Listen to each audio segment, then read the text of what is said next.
धोखेबाज बहू। सुमन एक घरेलू औरत है जिसके लिए उसके परिवार से बढ़कर कुछ भी नहीं है।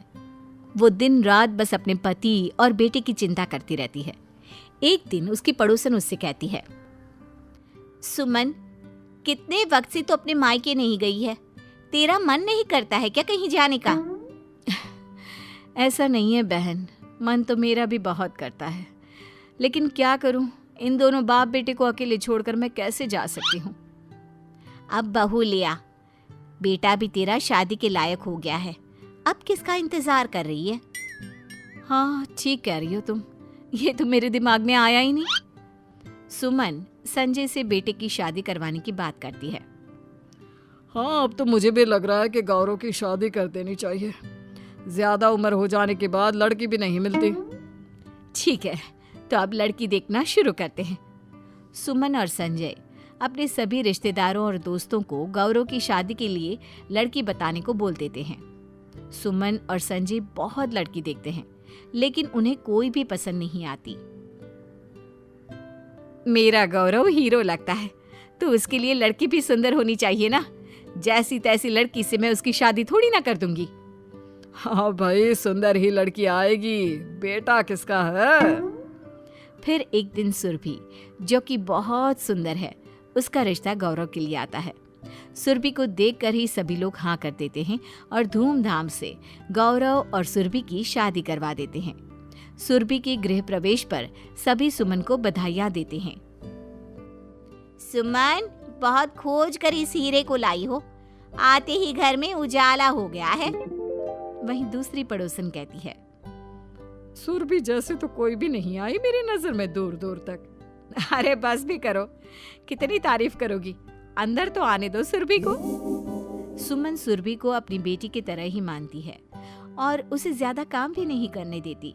एक दिन सुमन सुरभि से कहती है, बेटा, अब ये घर तुम्हारा भी है, खाना पीना ठीक से खाया करो, किसी चीज की जरूरत हो तो मुझे बताना, शर्माने की कोई जरूरत नहीं है। जी मम्मी जी। सुरभि मन ही मन सोचती है, वैसे भी मैं अपने मन का ही करने वाली हूँ, जल्द से जल्द ये बुढ़िया मरे, फिर सब कुछ मेरे हाथ में आ जाएगा। ये सब घरेलू ड्रामे ज्यादा दिनों तक मुझसे झेले नहीं जाएंगे। कब तक मैं एक अच्छी बहू होने की नौटंकी करती रहूंगी? हाँ, दिन भर घर पर मैं रह नहीं सकती, घर से बाहर निकलने का कोई रास्ता निकालना पड़ेगा। अगले दिन सुरभि सुमन से कहती है, मम्मी जी, मैं आगे की पढ़ाई पूरी करना चाहती हूँ। मैं चाहती हूँ कि इनकी तरह मैं भी कमाऊं ताकि अपने पति की मदद कर सकूं। अरे क्यों नहीं बहू, तुम भी पढ़ाई कर सकती हो, कल से ही तुम कॉलेज जा सकती हो। थैंक यू मम्मी जी, आपके जैसी सास तो किस्मत वालों को मिलती है। सुरभि पढ़ाई के बहाने रोज घर से बाहर निकलने लगती है और जानबूझकर आधे से ज्यादा वक्त घर से बाहर ही निकाल देती है ताकि उसे काम ना करना पड़े। और जब तक वो घर पहुंचती तब तक सुमन सारे काम खुद ही कर लेती। दिन बीतने लगे और सुमन की सेहत गिरने लगी। सुमन को देख गौरव सोचता है, मम्मी को ये क्या हो गया है? अब तो सुरभि भी है, फिर भी मम्मी की सेहत गिरती क्यों जा रही है? मम्मी से पूछता हूँ। गौरव सुमन से पूछता है, लेकिन सुमन उसे कुछ नहीं बताती और कहती है, अरे बेटा, तुम बेकार में ही चिंता करते हो, मैं तो दिन भर बैठी ही रहती हूँ। बहू बेचारी जल्दी कॉलेज से आकर घर के सारे काम करती है, लेकिन मुझे कुछ नहीं करने देती। अच्छा, तब ठीक है मम्मा। सुमन को लगता है कि सुरभि में अभी बचपना है, उस पर ज्यादा काम का प्रेशर देना सही नहीं होगा, लेकिन गौरव का दिल नहीं मानता। और एक दिन सुरभि की कॉलेज निकलते ही गौरव घर लौट आता है। सुमन को काम करता देख गुस्से में आग बबूला हो जाता है और तुरंत सुरभि को कॉल कर देता है, तुम अभी के अभी घर पहुंचो। गौरव की आवाज सुनकर सुरभि तुरंत घर पहुंच जाती है। मम्मा ने तुम्हें पढ़ने की आजादी दी, इसका यह मतलब नहीं है कि तुम इसका फायदा उठाओ। कल से तुम्हारा कॉलेज जाना बंद। मुझे तो पहले से ही शक हो गया था कि कुछ ना कुछ गड़बड़ है। सुरभि रोने लगती है और कांपती आवाज में कहती है, मैं मम्मी जी को अपनी माँ से कम नहीं समझती हूँ, उन्होंने ही मुझे परमिशन दी थी, तभी मैं कॉलेज जाने लगी। मैं तो सारे काम भी कर देती, लेकिन मम्मी जी ही पहले कर देती है, इसमें मेरी क्या गलती है? अरे बेटा थूक देना गुस्सा, मैंने ही इसे कॉलेज भेजा था, घर पर रहकर बोर हो जाएगी, इसमें इसकी कोई गलती नहीं है बेटा। मम्मा इसका मतलब ये नहीं कि तुम ही काम करती रहो। अब आप निश्चिंत रहें, मैं रखूंगी मम्मी जी का ख्याल। सुरभि अंदर ही अंदर कूदने लगती है और अपने कमरे में जाकर बैठ जाती है। अच्छी बनने का ड्रामा करते करते थक गई हूं मैं। कुछ और रास्ता निकालना ही होगा ताकि सांप भी मरे और लाठी भी ना टूटे। ये सारी जायदाद सीधे मेरे हाथ लग जाए। सुरभि सुमन से कहती है, मम्मी जी आज से इस घर की सारी जिम्मेदारी मेरी है, आप बिल्कुल भी चिंता मत कीजिए, मैं सबके लिए सब कुछ करूंगी। ये परिवार ही मेरे लिए सब कुछ है। सच में इस जमाने में तुझ जैसी बहू पाकर मैं तो धन्य हो गई।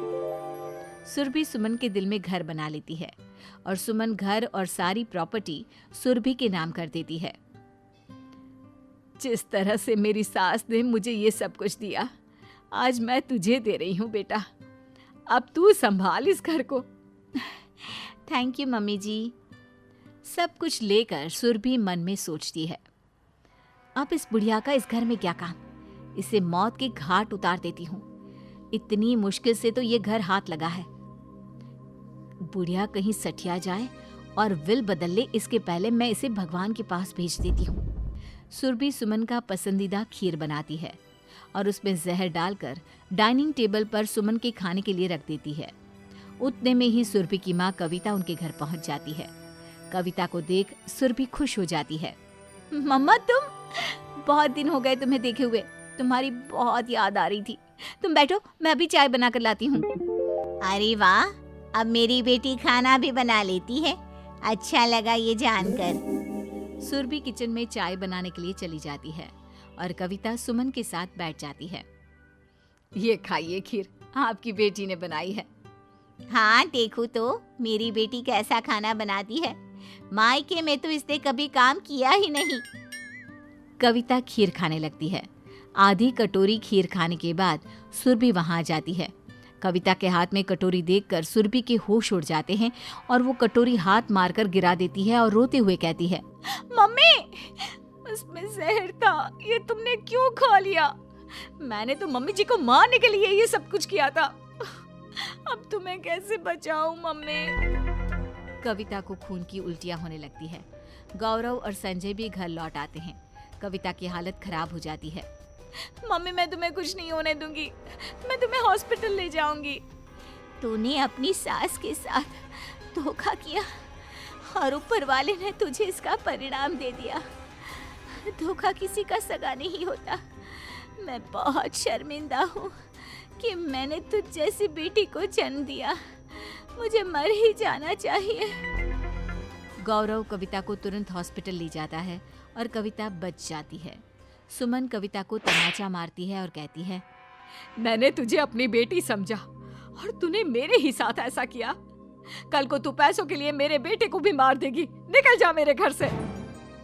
सुरभि सभी से माफी मांगती है, लेकिन उसकी गलती माफी के लायक ना होने के कारण कोई उसे माफ नहीं करता।